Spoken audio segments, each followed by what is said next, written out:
Please, if you wouldn't mind taking it away, tell me kind of the origin story of Jamie and kind of before you got up to Parallel Ventures. Yeah, exactly. So, I mean, thanks for the invite. It was fun to see your LinkedIn message pop in, and I'm always happy to do this type of stuff and support folks who are trying to tell stories of startup ecosystems outside of places like Silicon Valley and New York City and folks like that. But yeah, so my name is Jamie Rodota. I'm the senior portfolio manager and head of all investments here at Parallel18 and oversee what's called Parallel18 Ventures, and we'll kind of get into what that is later. But by way of background, originally I'm from Sacramento, California, born and raised, state capital kid. Parents were government workers, that whole, cliche type of thing. Went to school at UC Santa Barbara, and it was pretty common from UC Santa Barbara. A lot of folks got recruited to go and work in tech sales in San Francisco. It's, pretty clear job career pathway for a lot of folks. And I just kind of had something in the back of my head that that's not what I wanted to do. I wanted to get involved back in my hometown of Sacramento. And right around this time was when the Sacramento Kings, the basketball team, was almost sold to a group in Seattle and Anaheim. It was just a lot of drama. If you're a professional sports team fan, having your hometown team almost be ripped away from you is a traumatic experience. But while I was in college, the team was saved, kept in Sacramento by a Silicon Valley ownership group. And I just felt like I wanted to go back and be a part of one of probably the most exciting times in recent Sacramento history. So worked for the Kings for 2 years. I started out as an intern because I just didn't care. I was just like, I don't care, pay me nothing. I will come and work for whatever. And got involved. I was on the innovation and technology team. So we were focused on how do we use technology to make the experience at the arena, the business backend, and player health and performance. How can we use technology to improve all facets of the business across those areas? But we also focused on sort of startup community engagement. The idea being like, if the team had left, if there's a city that has no professional sports team, what do they lack that maybe a city with a professional sports team can do in terms of supporting local businesses? So we ended up launching something called Capitalize, the startup pitch competition for local entrepreneurs. There's some teams that do things for like sports tech entrepreneurs, but we said, let's focus just on the local ecosystem.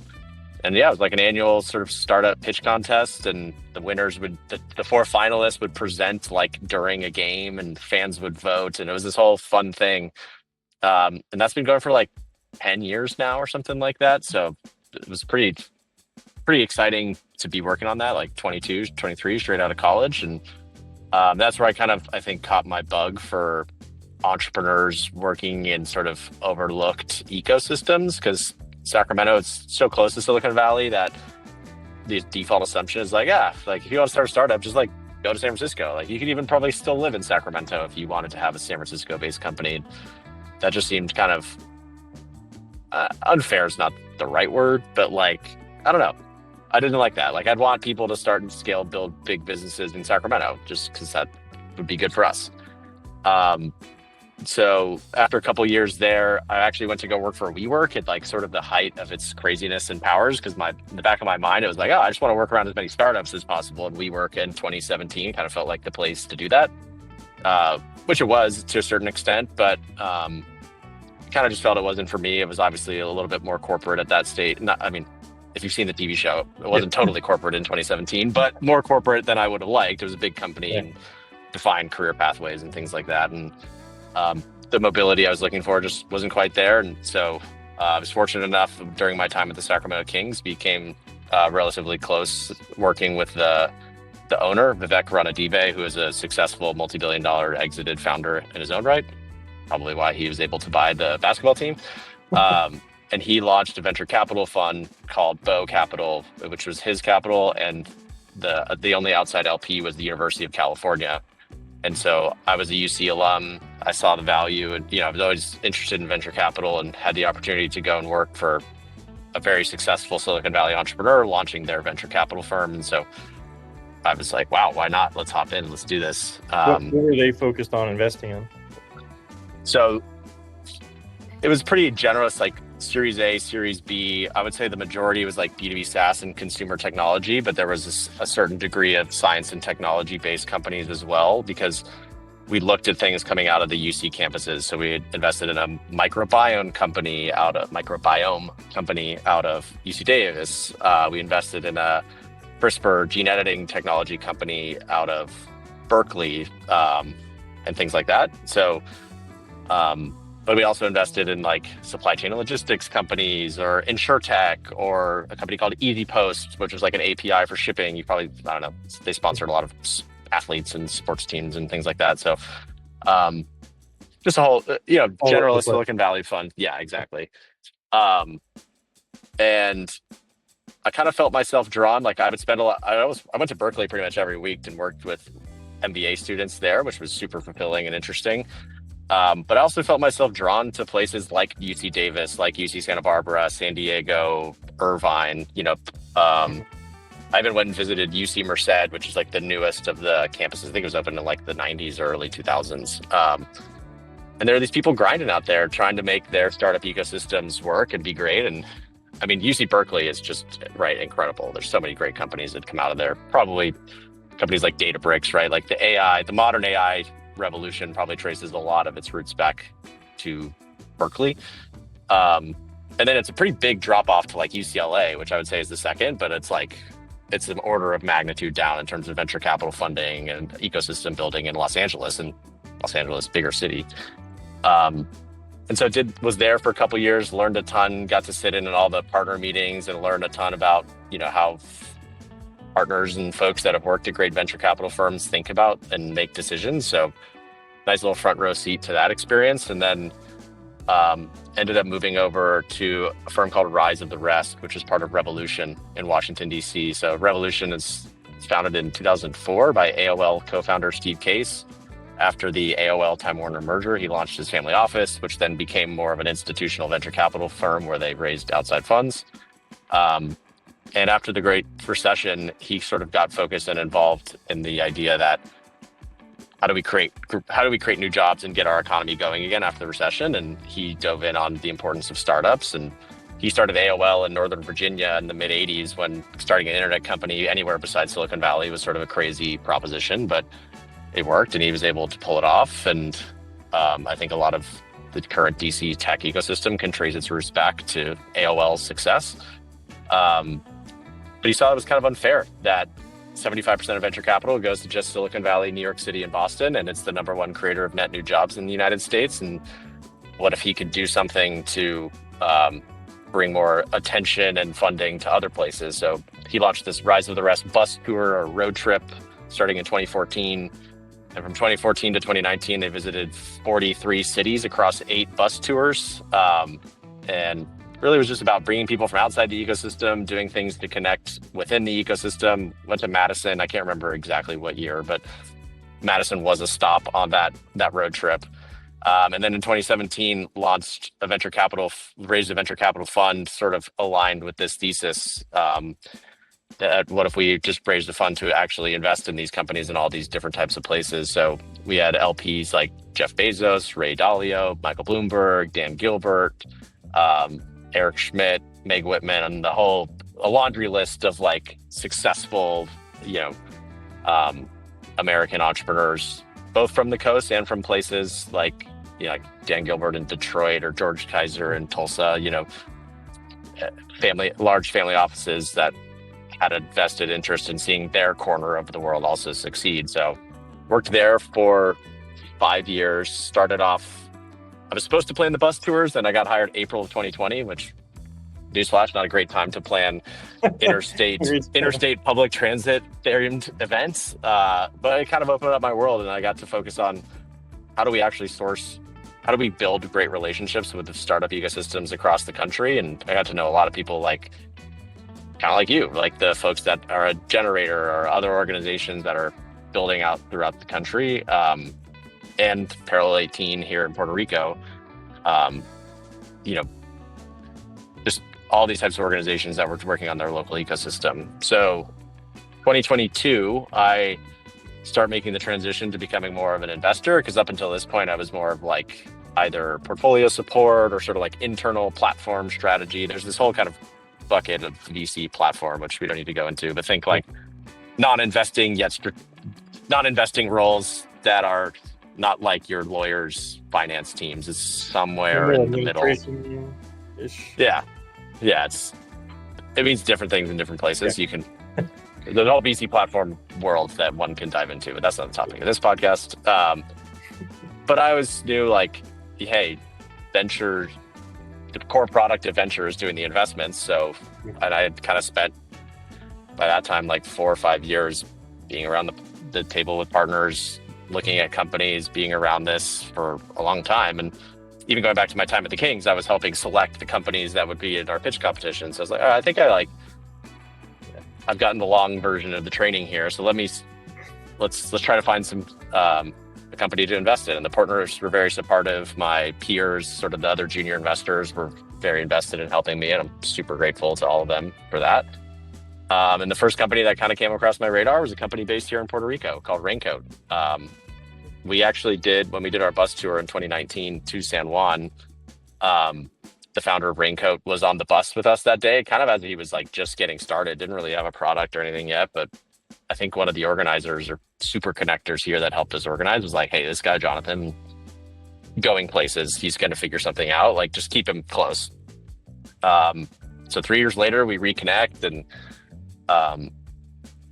they're fundraising. I'm like, okay, Puerto Rico, like, this is kind of cool. It harkens back to an ecosystem that we already had a connection with. And then that fall of 2022, Hurricane Fiona hits Puerto Rico, and a journalist reached out to Steve, my former boss, and says, hey, you went to Puerto Rico in 2019. There was just another hurricane. Like, how are things going down there? And so I kind of get sent on the, like, go call a bunch of people and try to kind of report back and collect some information so that we can communicate back to this journalist. And one of the women that I spoke to, her name was Adriana Perez. She said, why are you just doing a Zoom? Like, why don't you just come down? And I was like, you know what? That's a very fair, like, critique. I think people in the US kind of think like, oh, Puerto Rico, it's just kind of down there. And like, I fell victim to this. And I was like, you know what? You're totally right. I'm going to get my butt on a plane. It was actually Parallel18 demo day was coming up. And so I was like, great, I can go meet this founder that I've been wanting to meet. I can go to Parallel18 demo day, and then I can just like have coffees and meet up with a bunch of people and just have a nice work trip to Puerto Rico. And yeah, it all pretty much went exactly like that. The surprising thing, you said you weren't going to ask about partners and things like that, but that was an important part of the story. I met my now girlfriend at that Parallel18 demo day. And so, but I left, we invested in Raincoat. I started this relationship with my fantastic partner, and we were long distance for a couple. How long did it go from meeting her at that event to like dating? To moving? Oh, or, like a couple months. I mean, it was things evolved pretty quickly. But yeah. But then how long was it before you moved? That's the bigger thing. A little over 2 years. So okay. We're doing the long distance thing. I'm still living in Washington, D.C., so it's pretty easy to get down for longer stints of time, and I could work remote. So I just started spending more and more time down here in Puerto Rico and doing as I was, led another investment in my time at Rise of the Rest in a company called Ghostwrite, which is one of the founders of StockX, building like a new collectibles company and marketplace for collectibles using blind Dutch auctions, which you don't need to go into that, but his name's Josh, and the StockX team they're fantastic folks. And I was just down here on one of my trips. I was going to make the full-time switch and work remote here for Rise of the Rest, of which I was like super grateful that they were going to grant me that opportunity. And I came to Parallel18 because usually I was just working out of my girlfriend's apartment, and it was just like, let me go to the accelerator, to the co-working space, probably like you have up there in Madison, and I'll meet some founders, I'll get out of the house and just kind of whatever. I'm just out in the ecosystem rather than pent up at home.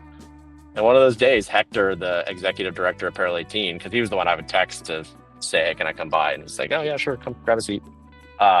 He says, hey, we just actually announced this new SSBCI fund, a $30 million fund to invest solely in companies based in Puerto Rico. That's part of the state small business credit initiative. And we're looking for someone to kind of run the day-to-day. Are you interested? And I was like, oh my God, like that is, talk about like a win-win-win situation. It was like an opportunity to sort of, like I was already coming down to be here to to be with my partner.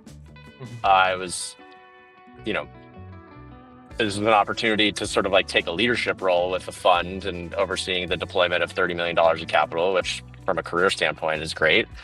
And I think by moving here, I definitely wanted to be involved, right? I think there's a lot of folks that Puerto Rico has like a number of tax benefits and things like that. So there's a lot of people, like whether they're in finance or crypto, that move to Puerto Rico for because there's a lot of advantageous things around capital gains and things like that, and lots of awesome people, and that's a great program. But I just kind of wanted to what if my day-to-day was actually like rolling up my sleeves with local startups, local founders from here. I think that would just be like a more fulfilling life and move. So it kind of just like all of that collapsed into one thing, and it happened. So it started November. I definitely want to get into kind of what's happening. That's a long story. Sorry, I kind of rambled. No, you're good. That's exactly what we wanted to hear. I want to get into kind of what's happening in San Juan, what's happening in Puerto Rico, and kind of the sectors and industries you're seeing. But tell me a little bit more about Parallel18 first. Like, how big was the team whenever you joined? How big is the team now? Like, are you aiming at any specific sectors? Are you industry agnostic? Tell me about Parallel18. Yeah, so Parallel18, we describe ourselves as an entrepreneurial center that supports startups both from Puerto Rico and from around the world with sort of your standard accelerator offerings like business training. We do actually non-dilutive. We've done a mix of non-dilutive and dilutive funding through our accelerator program, mentorship, connections to the sectors on the island, and we actually have a program where we invest in companies that graduate from our cohorts. We're a sub-program of the Puerto Rico Science, Technology, and Research Trust, which is a private nonprofit organization here. Think of us like an NGO in some ways, that was created by law in Puerto Rico in, I believe, 2004. I should get that right. Yeah, 2004. Really focused on fostering the island's sort of like innovation, research, economic development ecosystems on more sort of technology, science, the University of Puerto Rico, things like that. And so Parallel18 was started as a sub-program of that. This is actually our 10th anniversary year, so 10 years ago now. And yeah, hundreds of companies have gone through our cohorts. Our flagship program is called P18, which is, I would compare it to a generator, Techstars type of thing. It's been, for the most part, about 40K equity free. There were a couple of years where we had an additional safe on top of that. And like this year, it's our 13th cohort. We have 18 companies, 9 of which are from Puerto Rico, 9 of which are from outside, the majority being like a couple from the US, a couple from LATAM. We've constantly pulled from Latin America. Our founding executive director was the former executive director of Startup Chile. And so there's a kind of a deep connection with Startup Chile. And then we even have a company, I think, from Japan this year. So we've had companies from Europe and from Africa, from other places in the Caribbean, Dominican Republic. So the idea is, how do we get founders here rubbing shoulders with founders from other places, so that they can kind of expand their horizons, think about expansion, growth, and growing beyond this market. I think. Do you see a lot of them kind of, especially the ones moving internationally from like Latin America and Asia? Do you see them moving to Puerto Rico as kind of like a leap from there to breaking into the U.S. market? Or yeah, definitely. I think there's a lot of founders who they may be from Chile or Argentina or Colombia or somewhere in South or Central America, and they see sort of like, especially for founders in like maybe fintech or companies where a SOC 2 compliance or just being US based kind of helps them with credibility or compliance and regulations. They can be on US soil, they can comply with all the sort of US gold standard regulations, but they can still have a Latin American culture. We're kind of this nice Venn diagram blend between the two. And so yeah, we see a lot of founders exploring, and that's very interesting to me, the like perfect location, because it is US, but it's more like in Latin America, and it's like the perfect in between. So cool little like kind of hotspot there. I was talking to somebody from Thailand last week, and they were telling me about how Singapore is kind of the equivalent for kind of East Asia of like, if you're going to be in this area, like most VCs want you to be incorporated in Singapore so that, it's better for like financial regulation, but also location is perfect around all of like Asia and Europe. It's like, kind Gotcha. So it's cool to find these little like hot spots around the world that like, if you want to break into this market or you're from here, you should probably look here first. So I was talking to some founders in Hawaii earlier this year, and kind of the same thing, which it surprised me that more kind of East Asian products aren't being like field tested in Hawaii before they try to break the rest of the US market, you know? Yeah. Yeah. It's Hawaii is an interesting comparison for a variety of reasons with Puerto Rico. Island economy, which kind of brings its own unique sort of infrastructure and logistics challenges. Puerto Rico and Hawaii both came sort of under the U.S. umbrella in 1898, the exact same year, same as the Philippines as well. There's a whole bunch of history. So yeah, Puerto Rico, I think Puerto Rico has very much like a strong national cultural identity, like big in music. They have we have our own Olympic team, right, that competes separately from the United States. So there are elements that are what you might call in technical terms like sub-national, right? Like it's a jurisdiction of the United States, i.e. like we're one of the 56 jurisdictions that received SSBCI funding, but has like a strong national identity as well. So it's an interesting blend. And, I think I've only been coming down here for about 3 years. My partner is Puerto Rican and has helped me really understand some of the like longer term history and nuance of it as well. And I'm still for sure learning, but it's not as simple as maybe what you're taught in middle school or whatever when you're learning U.S. geography about. There's the states and there's Washington, D.C., and then there's other territories with varying statuses. It's an interesting blend of politics, history, culture. It's fascinating and pretty cool to be here. How's your Spanish now? Estoy aprendiendo, estoy cogiendo clase todos los martes por la noche. Tengo clase hoy, pero paso a paso. It's going well. Taking one-night classes. I like it. Yeah, I like it. I think it's more of a respect and integration thing, right? Like I think immigrants forever have, when you move to the United States, the expectation is in order to plug in, you got to learn English and try to do your best to assimilate. And just because Puerto Rico is part of the United States doesn't mean I shouldn't learn Spanish, right? Like the language of Puerto Rico is Spanish, so and I want to learn. I want to get better at it.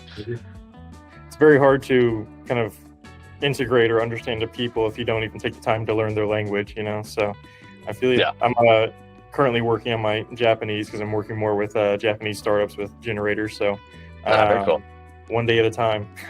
Yeah. But awesome. Before we move on to kind of local startup ecosystem, if you wouldn't mind just giving a quick 15-second pitch for anybody who's watching this from around the world that might be interested, what's the pitch for Parallel18 for them to come and apply for one of your accelerator programs?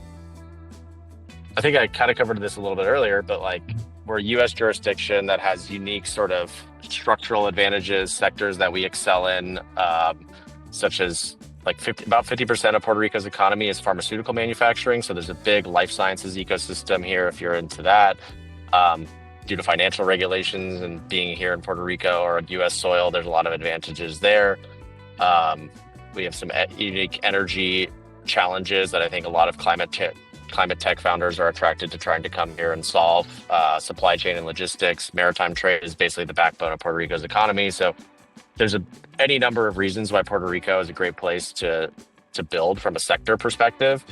There's also these sort of unique tax advantages. It's kind of like a domestic tax haven within the United States jurisdiction, where if you're a founder and say let's assume sort of like standard VC dilution and all that sort of stuff, you could actually, versus California, make about 60% more at exit if you're here in Puerto Rico because you don't pay federal taxes, there's 0% capital gains, a whole bunch of things like that. So if you own 20% of your company and you sell it for $1 billion, you're actually going to probably take home very close to that $200 million number instead of, 90 something million in California. So we think about come here, plan for success. And if you stay, there's a lot of benefits and there's a lot of customers and connections to the world. Both. Right. Yeah, I just wanted a more summarized version of all of it so that people can hear it and hopefully it can apply to your programs. Yeah, and I think the big program to apply to is just go to parallel18.com. Every spring, we open up applications for P18, which is our flagship global accelerator. So keep an eye out for that. But Parallel18.com and signing up for our newsletter there is when you can see when applications open. Very nice. Tell me a little bit more like San Juan, Puerto Rico as a whole, but like how have you seen it change over the last 3 years? Have you seen more VC funds opening up? Have you seen more local founders starting startups, or what's kind of like your feel on the pulse there? Probably not the best to give in the last 3 years, but from what I've heard and from what I'm talking to founders like Jonathan that I backed partnered with at Raincoat, and the founders that I've gotten to know here and ecosystem leaders that have been doing this work much longer than I have here in Puerto Rico, the last 10 years have been transformative. I mean, there's a group called Grupo Guayacan that's been working, I believe, since about 2007, 2008 on small business and startup support, and they've done a lot of fantastic work. Parallel 18 comes along in about 2015, and then there's a whole host of other programs that have launched since then. We have a chapter of Endeavor here, which has been their fantastic ecosystem builder here. The Bravo Family Foundation, which is if you're familiar with Thoma Bravo, it's a large sort of like software-focused private equity firm, one of the biggest in the world. Their founder is Puerto Rican. I believe he's actually the first Puerto Rican-born billionaire. And after 2017 was Hurricane Maria, which was a pretty devastating, thousands of people died, lost their homes. There's still homes here in Puerto Rico that have the blue tarps that FEMA handed out to, we're talking about 8 years later, actually 8 years to the day, 3 days ago. But I think from what I can tell, Hurricane Maria was a time when a lot of folks like Orlando Bravo, Bad Bunny, they launched Rick Elias from Red Ventures, he's also a Puerto Rican private equity entrepreneur. People started getting back involved and said, hey, like, let's launch programs and things that are going to help entrepreneurs building on the island. So, although it was a horrible event and crisis, I think there was a lot of people who doubled down and tripled down and got back involved and focused on launching things in Puerto Rico after that momentous occasion. And yeah, I would say there's like a small but mighty venture capital ecosystem here. I would say there's a little bit more of a private equity type ecosystem, and some of those firms do more what you'd call venture style investments, and then a big like emerging private credit ecosystem here as well. And so for companies that are looking, maybe venture debt's not the right word, but like private credit, right? Like there are some cases where companies in our cohorts find investment from those types of folks. But Parallel 18, we've been, I think we've invested in nearly 100 companies and over our time here. So while we maybe aren't the largest, we're writing checks sort of the 20 to 100K type of checks, have been one of the most active and plugged in over the last 10 years. And yeah, so it's definitely growing, but we're excited to sort of continue the work. It's on the right trajectory. I like it. Awesome. Well, I want to be very conscious of your time, but I also always love to ask, any advice for early stage founders. Like I told you before, I work with a lot of students who are first time and, early stage founders. And some of them, honestly, I'm very happy that this is my third semester teaching this program here, and very happy to have a lot of my students return for the third time around. So I must be doing something right. But yeah, any advice for them to kind of learn and take on their journey?